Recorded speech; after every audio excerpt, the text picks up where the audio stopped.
up the tempo. Let me switch up the tempo. I wanna switch up the tempo. Can I switch up the tempo? Switch up the tempo. Can I switch up the tempo? Switch up the. Good morning, you guys. We are gonna be doing some crochet today, and I'm super excited because I have yet to do crochet on my channel. I'm partnering up with Sam's Beauty to bring you guys a cute protective style. They sent me 7 packs of the jumbo Senegalese twist and the color 1B. And I'm also going to be using this black castor oil that they sent me. I'm going to show you guys how I do my braid down for this tutorial. It's going to be a talk through because you guys know I like doing talk throughs. I feel like I can educate you guys more if I'm talking you through the hairstyle versus just putting some music on and making you watch.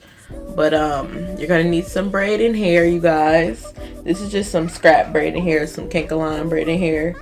And you're going to need some Murray's Edgewax. You're going to need your shears. And you're going to need a fine tooth comb. You're going to need a crochet hook or latch hook. Y'all know when I was younger, they called these latch hooks. That's this new school, changing it to crochet. When I was growing up, crochet was what you did when you were making a blanket or a scarf or some socks or a sweater. You know what I mean? With crochet hook and yarn. It wasn't what you put in your hair. So times are changing, y'all. So when Sam's Beauty hit me up, I was like, it is very important that I show you guys oil, because you guys know I'm really big on oils, and I have to put oil on my scalp if I'm going to braid it or do any type of protective styling. I love black castor oil. It is really good at helping your hair grow. It is really good at making it thicker or fuller. If you have thin hair, it's really good to use the oil like that. It's a little bit thicker, so it'll coat your hair a little bit more than a thinner oil like olive oil. The scalp oil and argan oil are thinner oils, so it doesn't work for everybody. And I'm not going to add a lot of braiding hair, because if you do this too tight, then you won't be able to get the hair through the braid. So you want to braid a little bit looser so that you're not causing any pain and adding any tension on the sides that hurt the most. When I do my braid downs, I normally like to do a beehive or a couple anchor braids and then a solid foundation.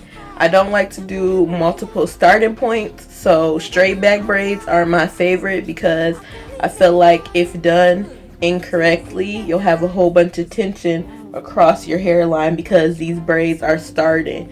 There's so many starting points in the beginning, so it's a lot of tension. So you want to make sure when you're braiding your own hair, or when someone else is braiding it, that they're not applying too much tension. A section that's a little bit smaller than your crochet twist or braids, whatever you decide to use. I haven't worn latch hook in my hair since I was a little kid, like very young. I probably stopped wearing it when I was about 10, and I'm getting ready to be 23, so that's 13 years ago. Really long time ago. So this is key. When I start the braid in the beginning, I always twist this section into the braid, because I feel like if you grab it straight on, you're applying too much tension right here. So I twist it back, and then you guys can see it's not pulled straight from the root. There's less tension right there. If you pull it straight back, you're applying too much tension. So twist it into your braid so that you don't have any pain right here. And I don't know how, like, I started braiding like this, but for some reason it works, and I figured it out. So that's just what I do. But I moved on to the other side because I did 3 on this side, and I want to make sure everything stays even. So I'm moving on to this side. This is the best way to get even straight to the back braids, because you want to make sure your sides stay on the side. Like, look at that, y'all. I got a little bit of length. I'm just braiding it down until my real hair runs out. But when I do my straight backs, I make sure that all my braids on the side stay on the side. So you'll end up parting the back skinnier than the front. If you don't know how to do something, just keep working at it. If it's meant for you to do, you'll figure it out sooner or later. And you might find an easier way of doing it than the person who's been doing it for years. So never give up. Keep going. If you get frustrated, take a break. When I was in school, I used to hate when they would say that to me, like my teachers and stuff. If you get frustrated, it's okay. Take a break and go back to it. But now I find that that's like the best advice you can possibly give somebody, because I do that often with my life. Like when I used to have troublesome clients, because I done had some crazy, like, mad disrespectful clients in the past, and I used to have to walk away before I said something out of the way, because I'm very big on professionalism, and I'm very big on being patient and being understanding, because a lot of times we feel like something is so common sense or simple and the next person doesn't get it. So we end up getting mad and frustrated and going off on them instead of just trying to explain something to them, or just simply walking away before you blow up. So this lady, I was doing her hair not too long ago, well, a couple years ago, and I had a rule: no kids. I still have the same rule: no kids or extra people, because I do hair out of my home. I don't want all that extra traffic and commotion going on when I'm trying to have a professional environment. This lady showed up with her kids, and I don't know if she just ignored, what I said about no kids, or if she was like, she'll probably understand once I get there. So she showed up with her 1-year-old and her baby. It was an infant baby. And I was like, how do she expect to get her hair done? I still think back about that. Like, people are mad disrespectful and inconsiderate. You come to me to get your hair done, but you slow me down. So she was taking breaks to make bottles for her baby and to change their diapers, and constantly picking him up because the 1-year-old was getting into everything, because he was walking on his own and stuff. He would get into everything, like the stuff that I had on my TV stand and like my products and stuff. He was just picking them up and throwing it, and he was throwing his toys, and he was like pulling my stuff off the shelves, and I was getting really frustrated. Like, when it's someone else's child, you can't just be like, no, don't touch that, or you know what I mean, because it's your client. It's not like it's your family member where you know them and you're able to say something to them without the parent getting offended. It's not my place to put your child in place. You know what I'm saying? And I was finally like, I need to walk out of this room before I say something to her, because I'm the type of person that can take a lot. I have a breaking point just like anybody else. Even though I'm very patient and I'm very nice and I'm very understanding, and a lot of times I try to see things from the other person's point of view before just going off. I try to see it their way, to see, if I'm tripping. That's why when I do my funny videos, I be like, am I tripping? Or, you know what I mean? Because you can't think that you're always right. So I was like, you know what? I'll be right back. I went into the kitchen. She had no idea that I had an attitude. I went into the kitchen. I took a breather. I came back and I was ready to work, because I'm like, I gotta get this lady out of my house. And I never did her hair after that, because I'm not gonna put up with that. If you can't follow the rules, you're not going to do business with me. So you guys have to put your foot down when you're in a business like this, whether you're in a salon, in home, whether you're a lawyer, doctor, whatever. You have to put your foot down, because people will try you and they will test you to see if you'll fold, if you'll break, if they can use you, if they can get a reaction out of you. And that's all people ever want, to get a reaction, to get you to respond to something. That's why they do things, to irritate you, to make you mad, to make you feel some type of way, because they want a reaction and they want to be right. Or if I do this, she gonna blow up. Watch, y'all, watch. So now that everything is nice and even, we have 4 braids on this side, and all I do is tuck the ends of the braids up into the next braid. You guys know I don't braid the very nape of my neck because I don't like tension back there. So I always leave that out when I do braids. I don't braid it in. So we have 4 braids on this side. Even though when you do crochet with straight to the back braids, you're able to part your hair anywhere you want. You want to have a stopping point when it comes to these areas right here, because you don't want it to look like there's a part going all the way down the middle of your head. So like these on the side, if I were to wear a part all the way over here, if I were to split my crochet braids, there will be a part going all the way down. There will be no stopping point until you get to these parts where the braids are tucked up.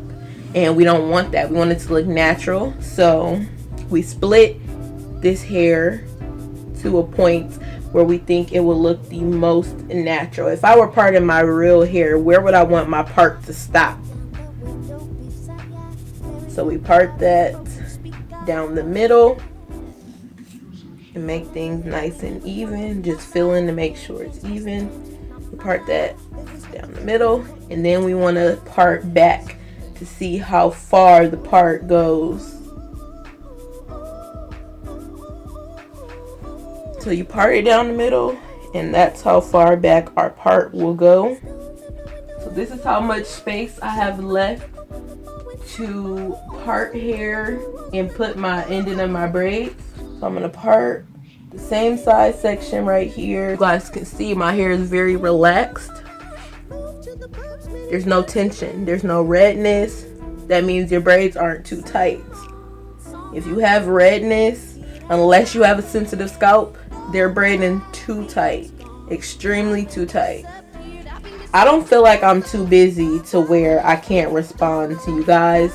So that's why you see me in the comment section all the time, because I want to make sure that I'm actually interacting with you and answering the questions that you guys have and giving you videos that you want to see. Because even though I know I make great content, I want to make sure there's a connection. There's not a disconnect in the content that I'm bringing you guys, because it's very easy to get caught up in the YouTube life and start bringing content that's not even like you. I've seen that happen on too many people's channel, where they start off doing one thing and then all of a sudden they're doing videos like other people. And I feel like I have my own lane. That's why I said that I'm probably one of the realest YouTubers that's on here, because I don't try to be like anybody else's channel. I don't try to do things that other people are doing. I stay in my lane and I'm good at it. For the size of my braid, enough where it doesn't overpower my real hair, but not too little where it's not effective, because this is going to keep our braids secure. If you just braid your natural hair, the braids are going to get looser faster versus adding braiding hair in it, because this keeps it sturdy. But when I separate less than half of the size of the braiding hair, because once you wrap it around, it becomes the same size as the other pieces. And then you have 3 pieces. I like to grab this part really tight. I grab a small section, twist it, grab it, and then start my braid. Teaching somebody how to braid is easier when you're not doing it on yourself. So if you guys want me to teach you how to braid, I'd have to do it on someone else. You want to be mindful of the pain you're putting your client or friend or family member through when you're doing their hair. Just because you don't feel like you're braiding that tight or you don't feel like it should hurt them, that doesn't mean that it doesn't. Alright. Now that we have all our braids braided to the back, I'm going to show you guys what to do with this section. You probably forgot about this section, right? You probably forgot. But that's okay.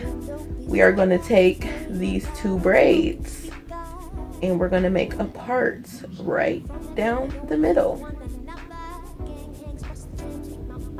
to cross these braids. I'm going to braid this braid into here.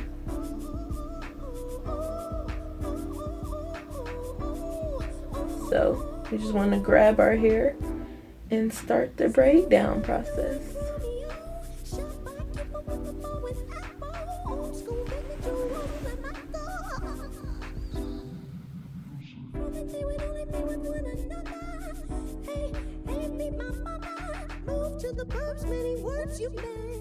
We're just basically taking a part right here and elongating it. And what's going to stop it from being a long part down our head is the fact that we are crossing these braids over. So when I get over here, I will do the same thing with crossing this braid this way so that we make sure all of our sections have a stopping point.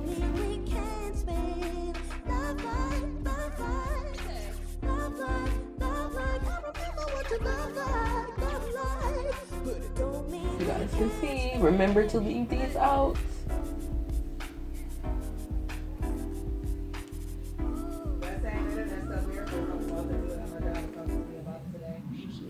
Make sure we don't braid that. And braid this down.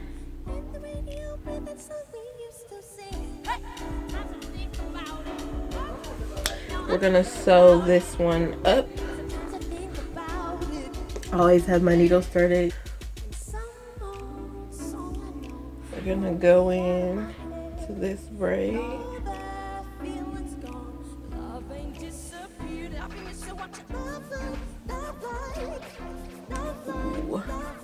Pull it through.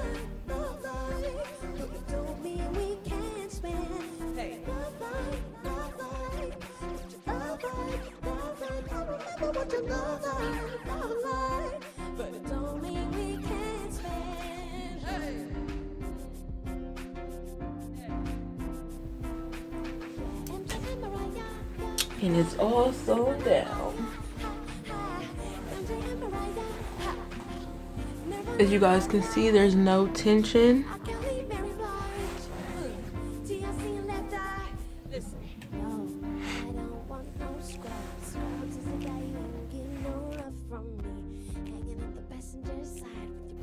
This oil is really good for hot oil treatments.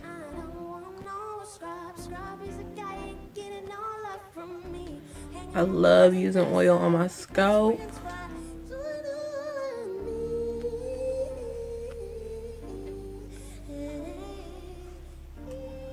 This is like my client's favorite part.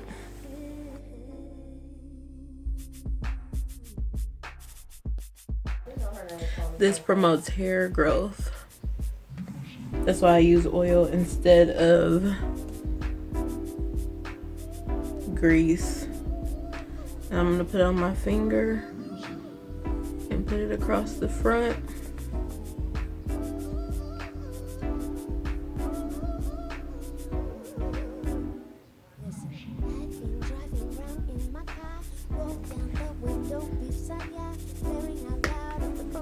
And then you don't just want to sit it on there, you want to work it in.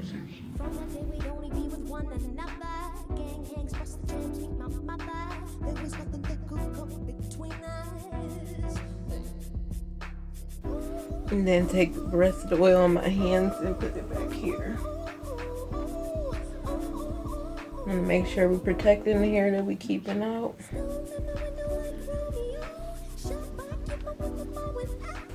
And that is the braided portion of this video, you guys. If you would like to see the crochet look, tune into the next video. Bye, y'all. You remember the time when we fell in love? 'Cause I remember the night when you had enough of my creeping.